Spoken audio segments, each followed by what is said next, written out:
Hi, in this video I'm going to show you how you can set up a Wi-Fi wireless network MIDI connection between your Apple iPhone or iPad or iPod Touch and your Mac, so you can use SoundPrism as a MIDI controller.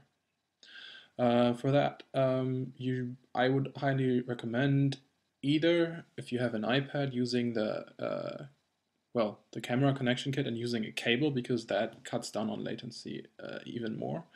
But the second best solution from a latency perspective is using an ad hoc network, which means we're going to click this button here, the wireless network button, and create our own network.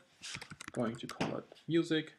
I could password protect it, but I'm not going to do so to not make this video any longer.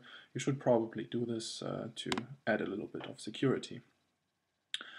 And by using a local network, a network that is created directly on my MacBook here, I'm going to cut down on latency, so I'll have about 2 to 4 milliseconds latency, maybe sometimes less, using a wireless connection, which is pretty nice because you can run around and, still use your iPad or iPhone as a MIDI controller.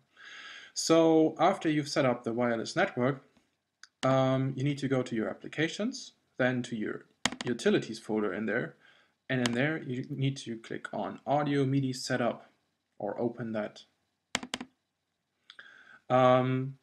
I just did, nothing happened, but you can see in the top left of the screen there's a Audio MIDI Setup text here, which means the application is actually open, but it doesn't show any windows. We're going to change that by clicking on Window, then Show MIDI Window.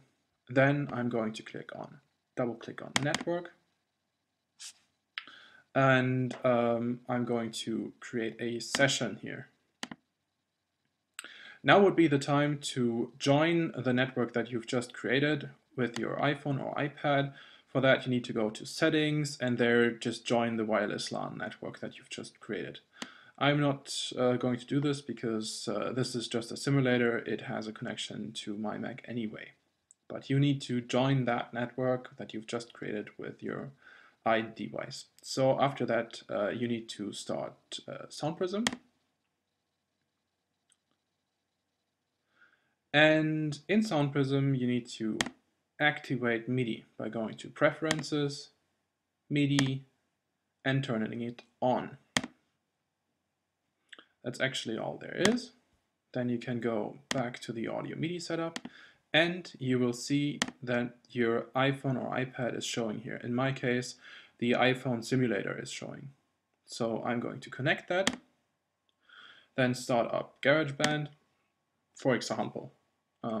GarageBand is installed on any Mac, so you can just try it without having to install additional software. But obviously this would work with Logic, Cubase, Ableton Live, and so on. So now that I've started Cubase, GarageBand, I'm going to pick an instrument, let's say some strings, and I'm going to record what I will be playing. So I'm going back to my iPhone and start by playing a bass.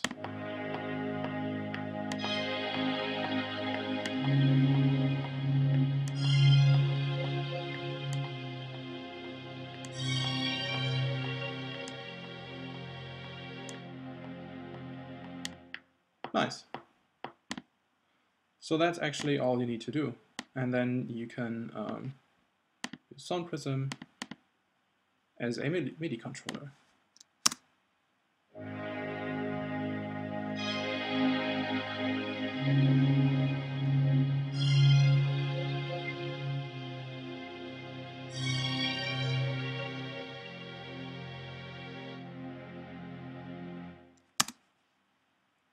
Bye.